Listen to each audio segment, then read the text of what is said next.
Hello, welcome to Dissident Canada. My name is Tyler. Today's the White Pill edition, weekly White Pill. Yippee there are a lot of stuff going on. Most of it not good, so I won't be talking about it for the most part. It may creep in because it is extremely important. As mentioned in yesterday's video, today's white pill is a little bit of a double-edged sword, but you should look at it the way I'm going to frame it. Like, obviously, what or not obviously, what I'm talking about is censorship, and obviously that is a terrible thing that we should not allow to happen. But the reason it's happening is because people are showing the power of speech on a daily, right? Information is being disseminated at a rate that is really impossible to fathom. And narratives are so hard to construct and maintain. And they're just being, blown through in a matter of, at most, depending on the narrative, it takes like an hour for it to be just completely cracked open. It is ridiculous and just amazing to see these idiots fail at everything. So let's talk about the censorship that's going on. There's two, three kind of I really want to talk about. It's really technically it's three. It's two. So first one is YouTube is doing this self immolation type thing. I'm not 100% sure the reasons why, but I'm gonna get into that. They're going after accounts that they are going to deem are under 18 and restrict them. Now, I haven't seen too much information about what that entails specifically. And it's always going to be subject to change because YouTube will, has pivoted on a dime before when it comes to these types of contentious issues in the past. So, what I see it being is there's two things that could be going on. All right. The first being there is something coming down the pipe from either in America or say the EU or other jurisdictions together. All right. Like it has to be a relatively large jurisdiction in which either a new law or a massive freaking lawsuit, like a class action lawsuit, is coming down the pipeline. That's what I'm thinking because this is a proactive move to restrict underage accounts.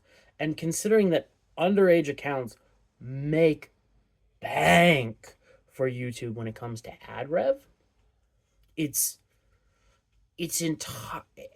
makes no sense from why they would again self-immolate, go after these accounts in such an aggressive way and restrict them in any way possible. Because if you allow underage accounts, right, on your platform, that means all advertisers can advertise to them. And advertising to kids is insanely expensive in the modern world if you remove YouTube. Like it is difficult as hell to get to them because there's no shared cultural touchstone other than the online space and the YouTube. So like it's either to preempt a law coming down that would really regulate the ever living hell out of them. And there's a few of them coming down the pipeline. Nothing too bad.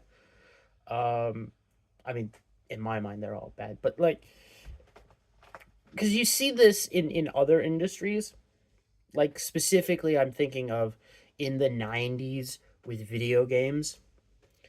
In specifically America, you have the ESRB, which is a ratings board for video games that are sold at retail, and it's policed by the industry itself. And that happened about because in the '90s, you had the Hillary Clintons of the world going around saying video games bad, they make kids violent, and into the early 2000s. So they created this ratings board, and you saw something similar in the EU, but law was passed with the PEGI system and the other system, I think, in Australia that is insanely strict. So there is reason to believe why you would do that. Another reason might be, now that I'm like thinking about this, is they said they're going to use like AI specifically to tell if an account is an adult or not. It may just be a trial run to test whatever AI they've been cooking up for future full deployment of a censorship AI. You have to take that into account. That is, this could be a beta testing phase in which you do something relatively difficult, but um, smaller in scope than you would expect. Like you pick one thing, so kids accounts basically, accounts that are operated or owned by those who've not reached a majority, and you want to accurately identify them and then restrict them. That gives you then the ability to properly, you can segregate people much more easily if you can do, like, if you can just say, oh, this is the age of majority. We can funnel these people into different types of content much more effectively and direct them away from much more content. And I think that's more important. If you can take this in conjunction with what's going on in the UK and Australia, that's why I said three, but two. They are doing online crackdowns, and this is also happening in the United States as well, for uh, real, meaningful age verification. Which, hey, you want to use a website, instead of clicking, are you over 18, it's enter your government information. Because there's no way that's going to get bad. I mean, it's not like every database on Earth hasn't been breached at least once at this point. But if you look what has come up specifically in the UK in conjunction with this, we're going to protect children from online, and you add that in conjunction with the UK aggressively trying to pass a bill that will allow those from 16 and older to vote, what you could be seeing, and this is more likely where my thought is mostly going on, why you're seeing renewed censorship information and the bifurcation of accounts, specifically those that are not of the age of majority and those that are, is you're going to see, if that passes, you're going to see a push in the back end of these online, just online spaces, I guess, is what I'm trying to get at, of putting, disinformation, malinformation, and what were they? There's disinformation, misinformation. Yeah, dis, and malinformation. Um, Malinformation, if you don't understand what that is it's a term coined by the former censors are in the United States, which is information that is true but hurts the government. That is malinformation. Okay, um, you're going to directly put uh, that type of information, but from the perspective of the government. So, malinformation from the perspective of the government that you would want the people to see is just dishonest, or outright lies that help the government. I don't pro-government propaganda is basically what I'm going to say. Specifically towards the younger audience there, that 16 to 18, and actually even lower, so that when they become 16 and they can vote, you have propagandized these children into voting a certain way and into this belief system that benefits you. That's where I think this is going. I think it's going to backfire, because I don't know if you've seen, like, been to a high school recently. Like, it's been years and years for me now, and years and years for my sister. But I do rightly remember that when you had politicized topics come up, teenagers' eyes just glaze the fuck over. And say you're in middle school, your eyes just glaze over and you do not give a fuck. And then when they come out and say, "Oh no, this is the right political position to have," you just do not give a flying fuck what they say. You tell them to stuff it and go fuck themselves, and then you do whatever the hell you want, because you just cannot take that kind of information from any kind of adult and be like, "Oh yeah, that's totally true." Especially in today's age, where, like, when I was in high school, it was just starting to happen, of where you could find amazing information at your fingertips. Like, when I went to high school, it was like the iPod and iPhone had just dropped. Just put out how relatively old I am now.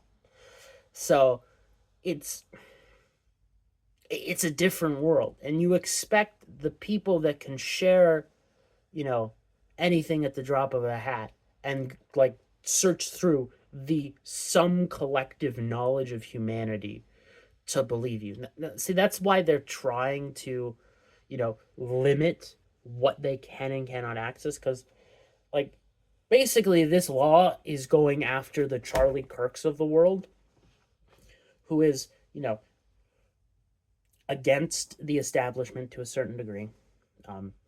Although, when Trump says hop to, Charlie's going to hop to, eventually.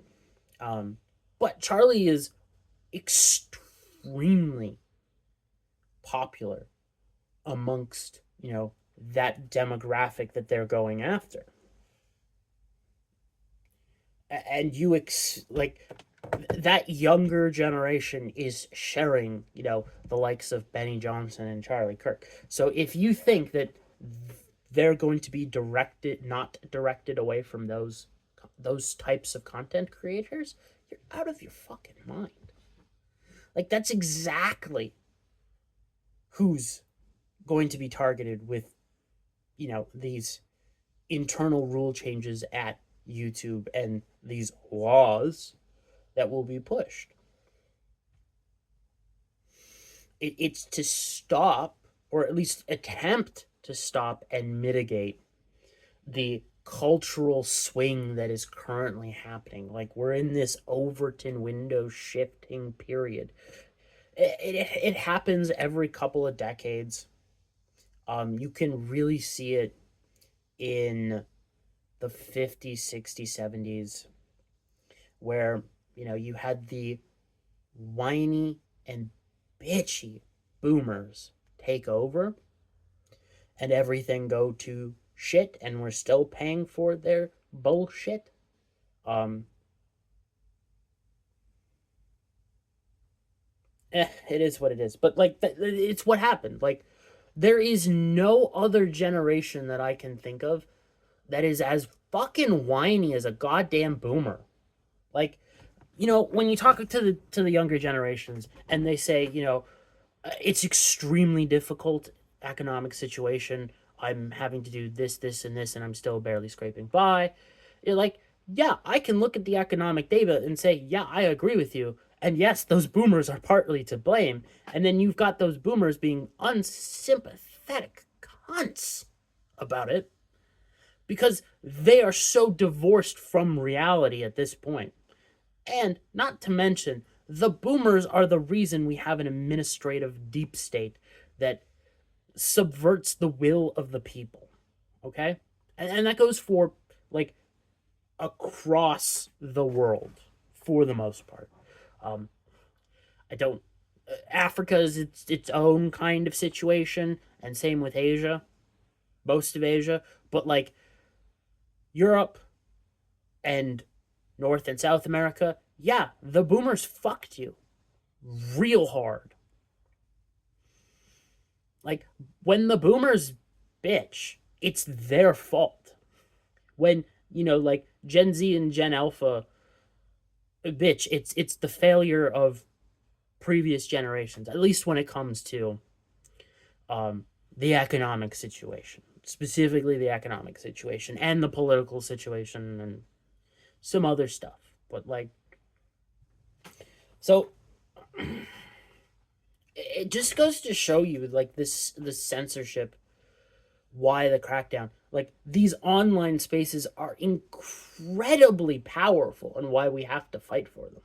Like, you, again, if Trump doesn't go on to, some of those podcasts that he did, like, kind of the dude bro type podcasts that he was on, and so on and so forth, like, he doesn't speak to the new millennial working class, well, Gen X, millennial, and younger working class male vote that is incredibly important.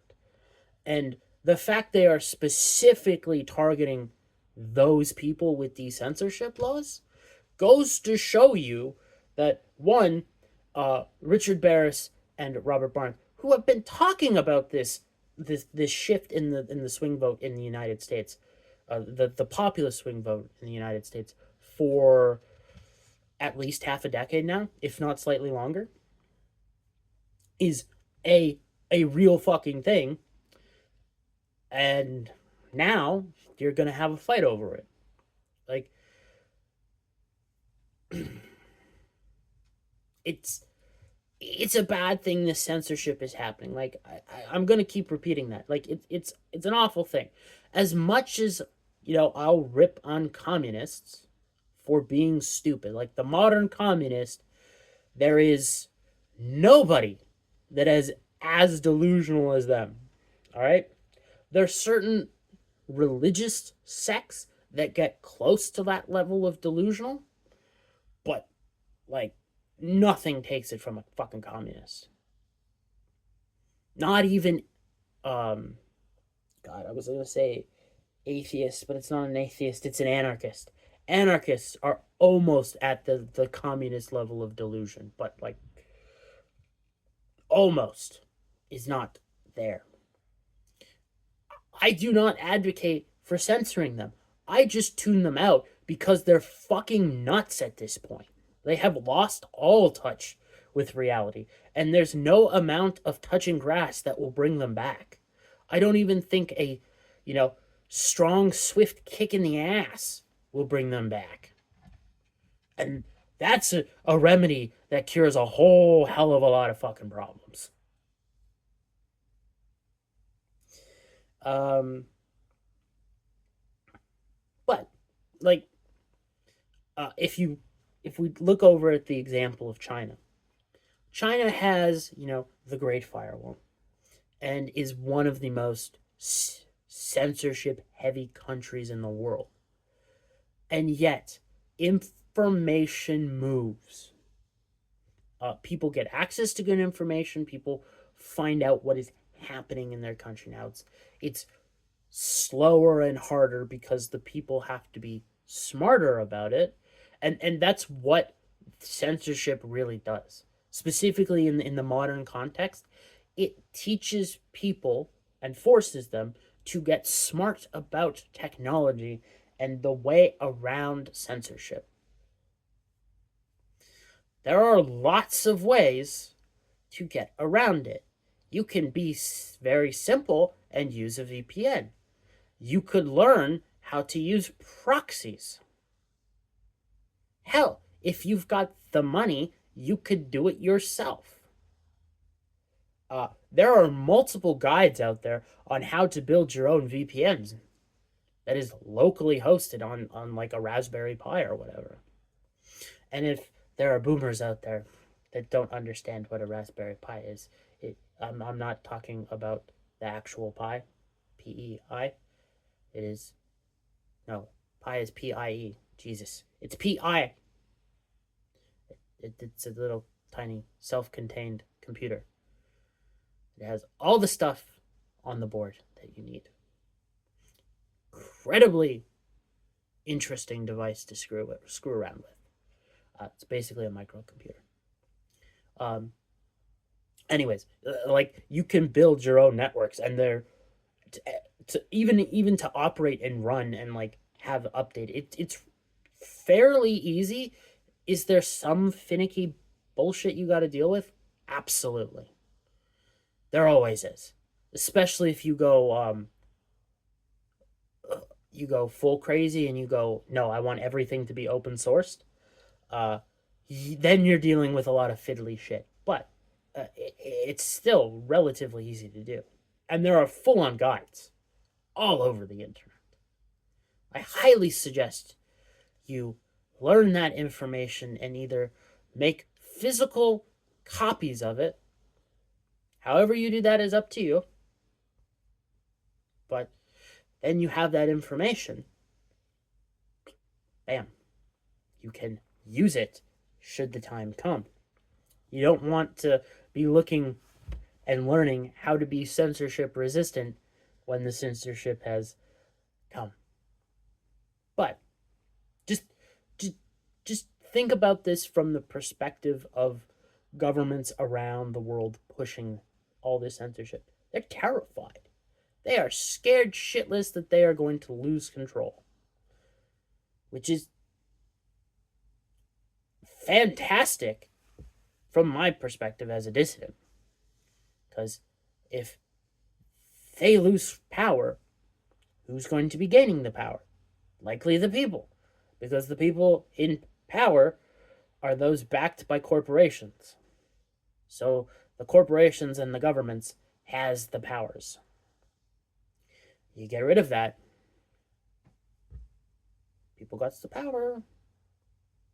And I'm all fine and dandy with that. So again, while it looks bad, it's a sign that the people are winning. Now, if you look specifically in the UK, I guarantee it has mostly to do with the immigration problem. Like, that is such a sticky freaking problem. And the fact that if you dig into UK economic data, it is horrendous. You think Canada is bad? Oh boy. Now, the what is it? The housing market in the UK, I do not believe is as bad as it is here in parts of Canada. But the economic data coming out of Europe is just god awful. It's bad. Like, while I think, you know, Canada's been in a recession for, say, 2 years or so, because that's really what the economic data says. Uh, you look at the UK, it's longer. They have not been having a great time. Uh, so, yeah. I will leave you on that note before I continue to ramble and ramble and ramble. Until the next time, have a great weekend, and I will see you on Monday with something.